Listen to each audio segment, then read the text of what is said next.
Ça commence par un désir ou un besoin de s'exprimer, d'exposer ses sentiments. L'art prend vie à travers nos expériences et les chemins qu'on aura choisi d'emprunter ou pas. Puis, vient le moment d'exposer sa fragilité, de se rendre vulnérable. Et c'est exactement ici que je vous amène découvrir 6 auteurs, compositeurs, interprètes. Bienvenue à l'envers de l'accord.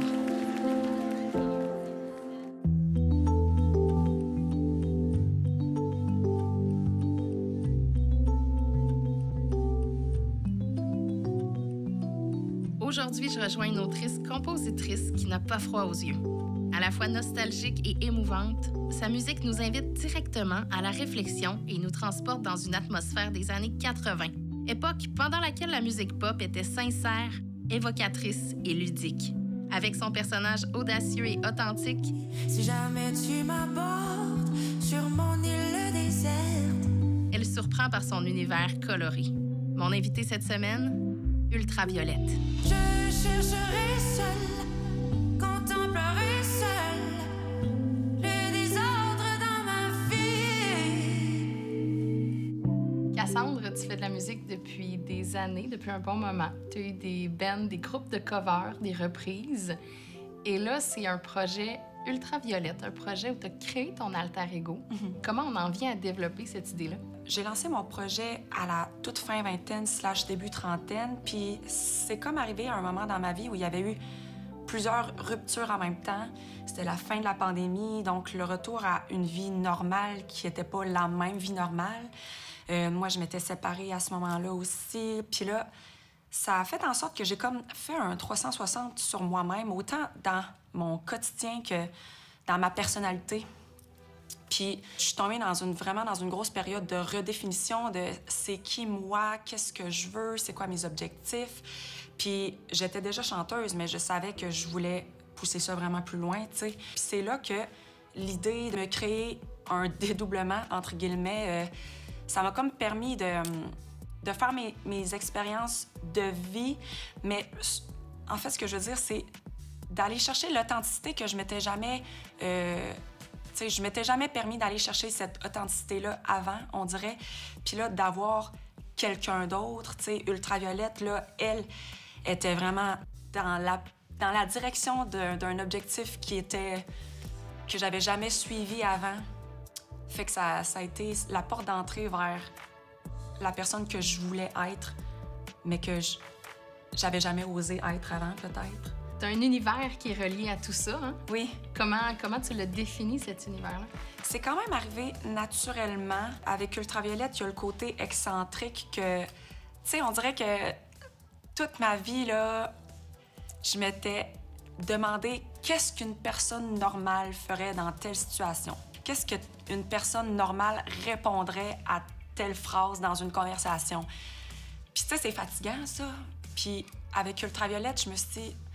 Ben non, j'ai pas besoin de me comparer à une personne normale. Si je veux dire quelque chose de bizarre, je vais le dire. Puis si je veux m'habiller d'une façon bizarre, je vais le faire. Autant l'aspect visuel que l'aspect drôle de Ultraviolette, c'est toutes des choses que j'avais déjà en moi que là, aussitôt que j'ai comme ouvert la porte un peu, là, ça s'est mis à sortir, tu sais, de plus en plus comme de l'eau qui bouille, là, tu sais. Aussitôt que j'ai mis les mots sur ce que je voulais transmettre avec Ultraviolette, ça s'est mis à être super naturel, tu sais. Un de nos partenaires est Sylvain Lévesque, qui est député de la circonscription de Chauveau. Il a à cœur la culture et il pose la question suivante. Pourquoi c'est important de soutenir la culture? Ben, tu sais, un objectif que j'ai avec Ultraviolette, c'est d'inviter les gens à être eux-mêmes et c'est une invitation à l'inclusion. C'est vraiment à travers les arts qu'on peut trouver son chemin, puis sa voix, puis sa personnalité. Fait que merci à Sylvain de nous permettre de mettre ça de l'avant puis de donner de l'espoir aux gens en donnant la visibilité à des artistes. On t'a demandé de choisir une de tes chansons pour en faire l'analyse. Qu'est-ce que tu as choisi? J'ai choisi « Île désordre ».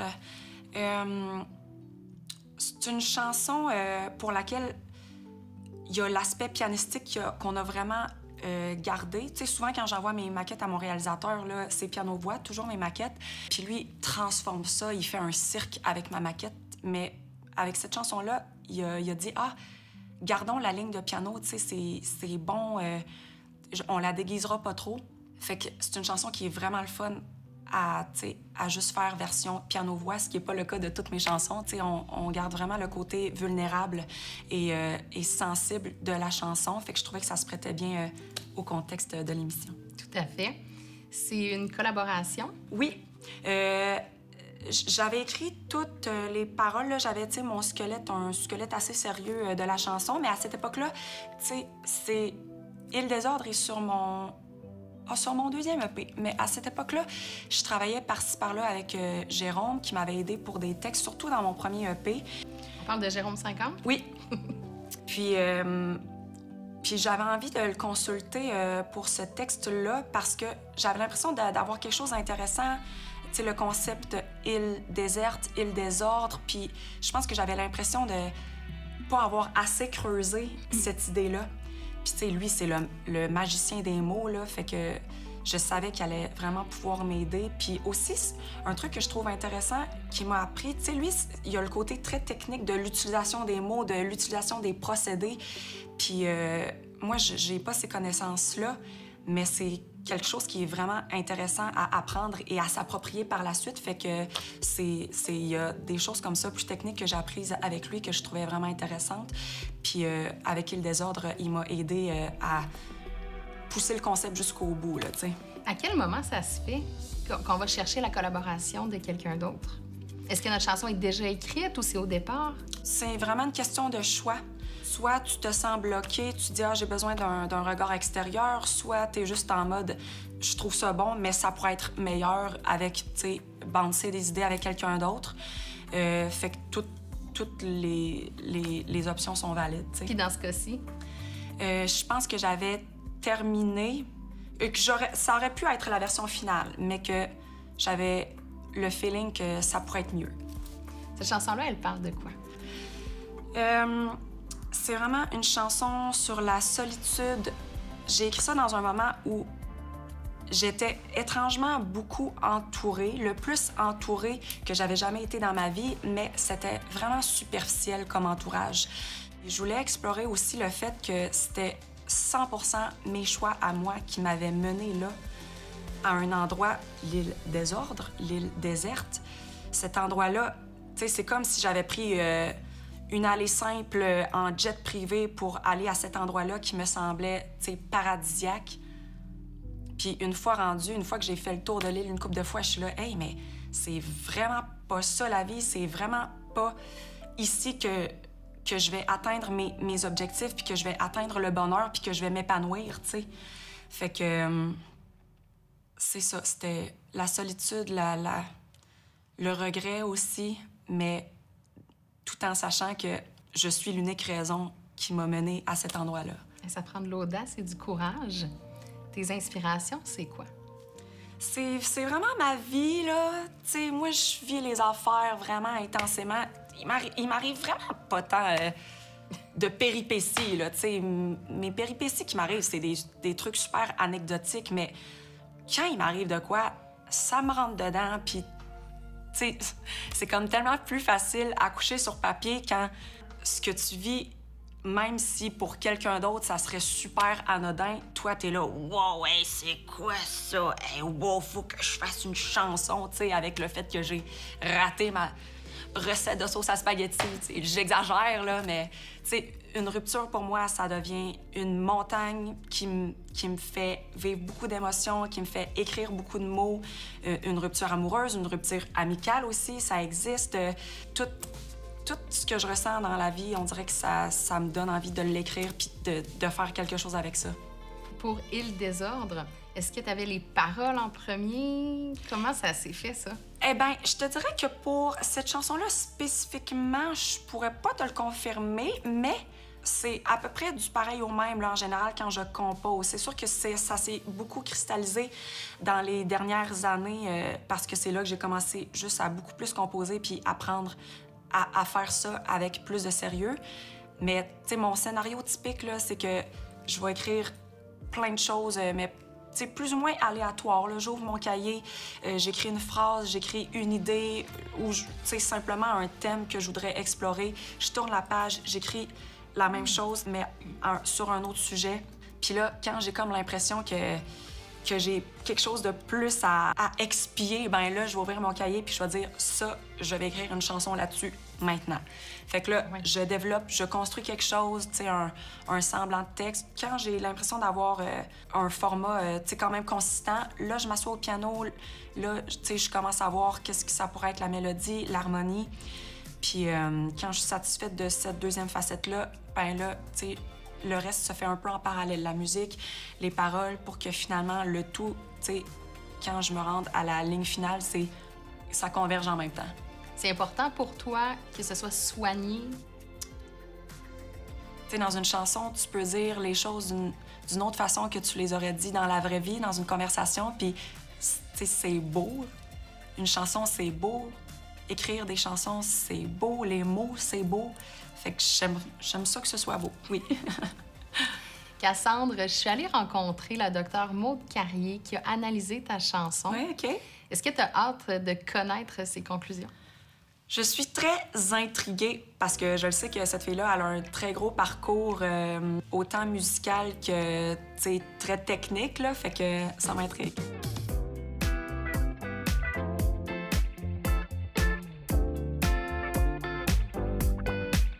Maude, on se rencontre chez Long & McQuaid pour mieux comprendre la chanson « Et le désordre » d'Ultraviolette. On a fait appel à ton expertise de docteur en musicologie. Après une première écoute, quel est ton constat?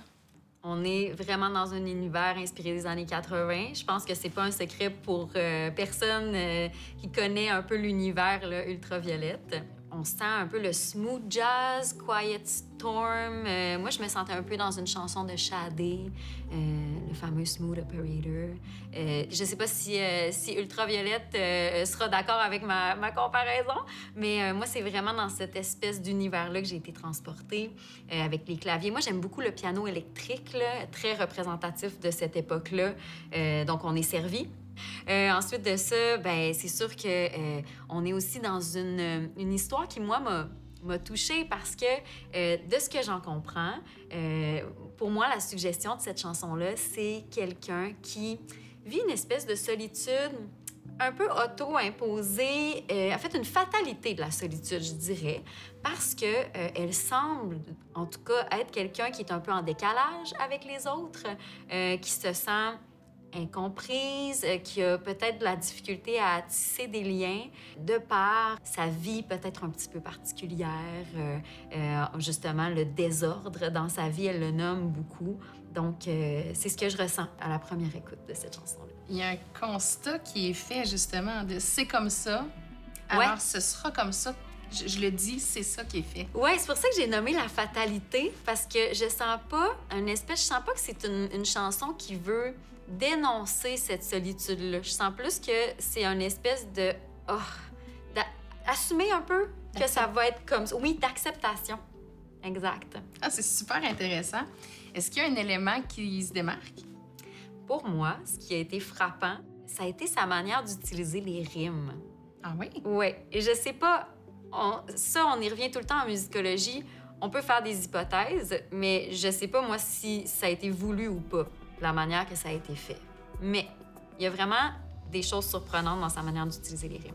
Avant d'aller là-dedans, je vais juste faire un petit tour d'horizon sur c'est quoi les rimes en chanson. On sait tous c'est quoi une rime, là. On s'entend, là, des sons qui sont répétés. Il y a différents degrés de rimes. Pour le bien de l'exercice, on n'ira pas dans les rimes, les types de rimes pauvres, riches. On va simplement se contenter de considérer une rime comme étant un son, une voyelle qui est pareil, OK? Et il y a différents rôles que peuvent jouer la rime quand on l'utilise, mais un de ses rôles principaux à la rime, ça va être de jouer un peu l'effet de ponctuation.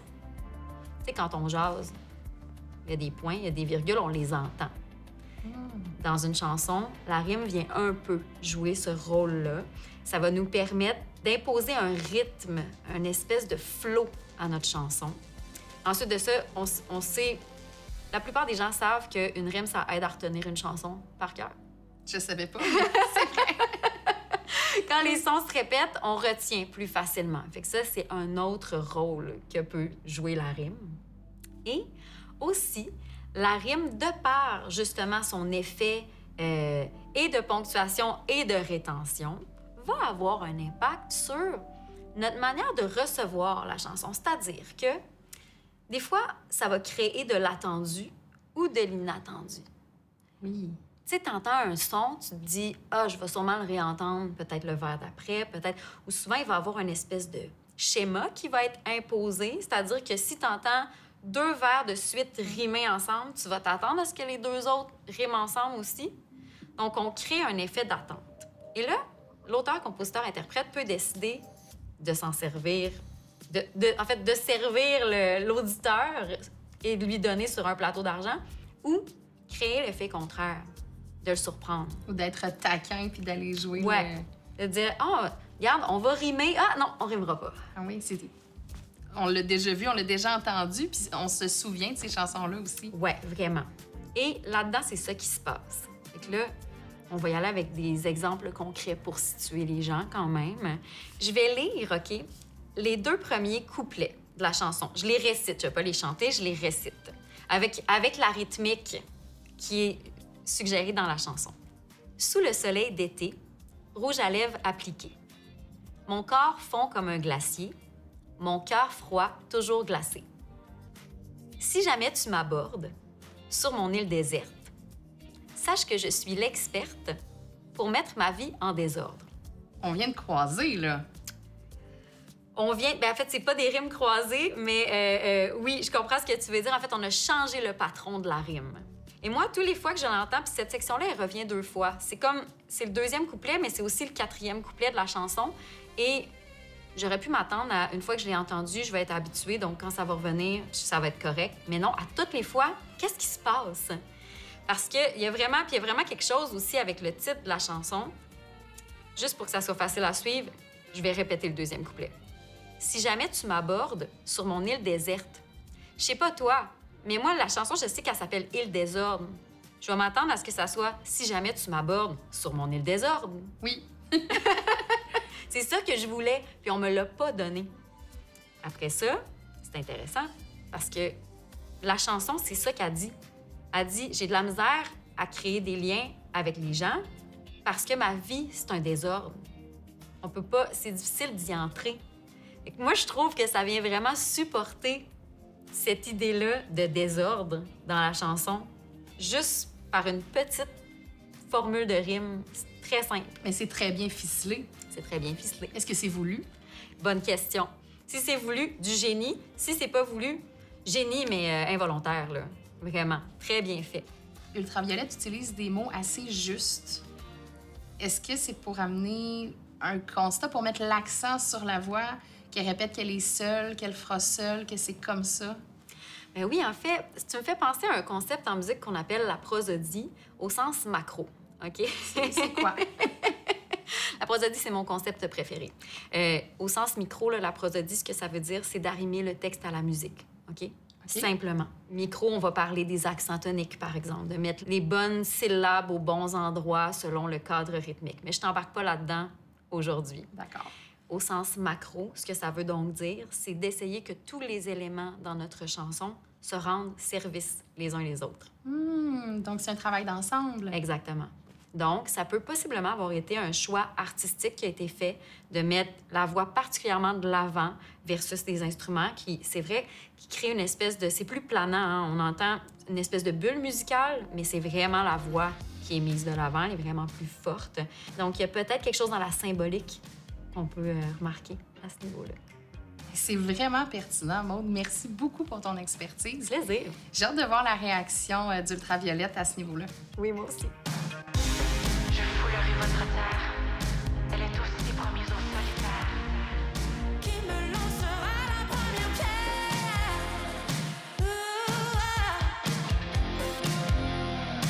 Cassandre, on va prendre quelques minutes pour se détendre, le temps d'entendre les conclusions brutes de Dr. Carrier. Mais juste avant, je te remets un certificat pour une nuitée de la part de notre partenaire, le groupe Entourage, donc une nuitée à l'hôtel Entourage sur le lac pour te remercier de ta participation. Merci, c'est super. Merci beaucoup. Est-ce que tu es prête pour les conclusions de monde? Oui. OK. Sans surprise, on est dans un univers inspiré des années 80. Oui. Jusque-là, ça tient le coup? Jusque-là, ça fait du sens. On est dans un univers plutôt smooth, jazz. Et même, pour reprendre les mots de Maude, ce serait dans le Quiet Storm. Ah, mon Dieu, OK. Est-ce que le jazz était une inspiration Non, particulière? vraiment pas. Ah oui? C'est tout aussi planant, en tout cas. On sent que c'est un sujet qui est très personnel et que la voix est mise de l'avant. Oui. Ça, j'imagine que c'est un choix artistique. Oui. C'est... moi, je vois vraiment mon projet comme, tu sais, un projet de vocal, là. Fait que je suis contente que ça soit ressorti comme commentaire. Encore sans grande surprise, les rimes sont mises de l'avant. Sais-tu quel est le rôle de la rime? Faire connecter les gens davantage au texte, peut-être? Il y a plusieurs rôles, et un de ces rôles-là, c'est d'offrir un effet de ponctuation. OK. Dans une phrase, on peut mettre des virgules, faire une énumération, une exclamation, ou encore poser une question, comme je viens de le faire. Mais avec ces procédés-là, donc avec les rimes, c'est ce qui nous permet d'aller chercher le lecteur et de donner un rythme aussi, un flow, un débit. Et avec la ponctuation et la rétention, ça nous permet d'aller chercher, d'accrocher la personne qui écoute la musique, donc de créer l'attendu et l'inattendu. Ah, OK, ouais, c'est intéressant. Si on fait une séquence, 1, 2, 3, 4, 1, 2, 3... 4. Et là, ce que tu fais dans la chanson, c'est 1, 2, 3, 4, 1, 2, 3, 5. Je te donne un exemple et je vais le lire. Si jamais tu m'abordes sur mon île déserte, la chanson s'appelle « Île désordre ». Moi, j'ai donc envie d'entendre « Île désordre ». Mais tu dis « Île déserte ». Donc, cette réaction-là qu'on a, c'est ce que ça vient créer. Ouais. Et donc, moi, j'ai envie d'en savoir davantage. Oui. Ah, c'est bon, oui. Et ça revient tout au long de la chanson. C'est un peu un croisement de sonorités. C'est ce que j'ai fait d'entrée de jeu. OK, ouais. Est-ce que tu es surprise? D'après moi, Jérôme 50 avait peut-être pensé à ça, là. Moi, c'est pas quelque chose que je pourrais utiliser consciemment, mais c'est vraiment intéressant. Puis c'est à réutiliser parce que clairement, ça crée un bel effet, là. Effectivement. Si je te parle de la prosodie au sens macro, tu me réponds quoi? J'ai envie de dire le nombre de syllabes, là. Je le sais pas. Là, Combien? mais... ça, je sais pas, là. Non, OK. Bien, la prosodie au sens macro, c'est en fait que tous les éléments se rendent service à un et à l'autre, ensemble. OK. Donc, la voix va laisser la place au piano. Le piano va laisser la place à ce qui donne la percussion, ce qui donne le rythme. Et chaque élément, c'est comme des pièces de casse-tête, en fait. Chaque élément vient ensemble pour que tout brille à leur place. C'est ce qui crée un tout. OK, ouais. Je sais pas si c'était voulu encore une fois. Ça, c'est plus un travail d'arrangement. C'est plus Didier qui pourrait répondre à ça. Là. Ouais. Mais c'est bien fait dans tous les cas. Cassandre, je te laisse aller te préparer pour nous offrir la performance de ton alter ego, Ultraviolette, pour une version du moment. Oui, parfait. Sous le soleil d'été, rouge à lèvres appliquées, mon corps fond comme un glacier, mon cœur froid, toujours glacé. Si jamais tu m'abordes sur mon île déserte, sache que je suis l'experte pour mettre ma vie en désordre. Je chercherai seul, contemplerai seul le désordre dans ma vie. J'attraperai seul, échapperai seul le désordre dans mon lit. Seul sur mon île désordre, seul sur mon île désordre, seul sur mon île désordre, seul sur mon île désordre.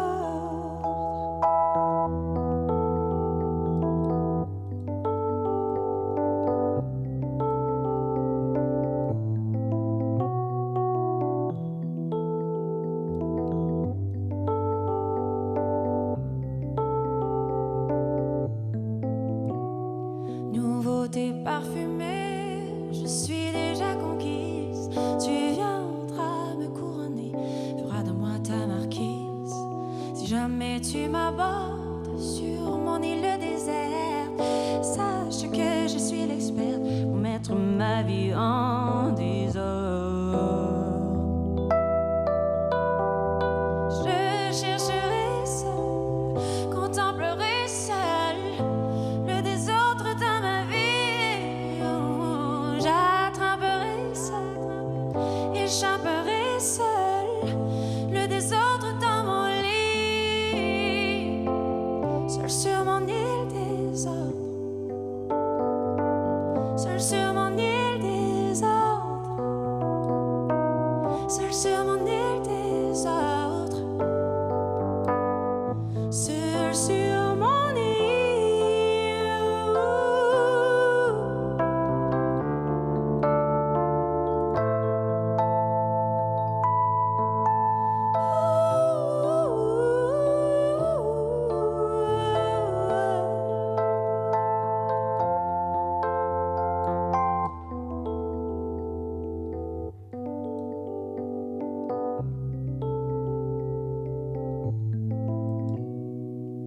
Une fois l'amour donné, presque jamais reçu, je m'imagine les yeux fermés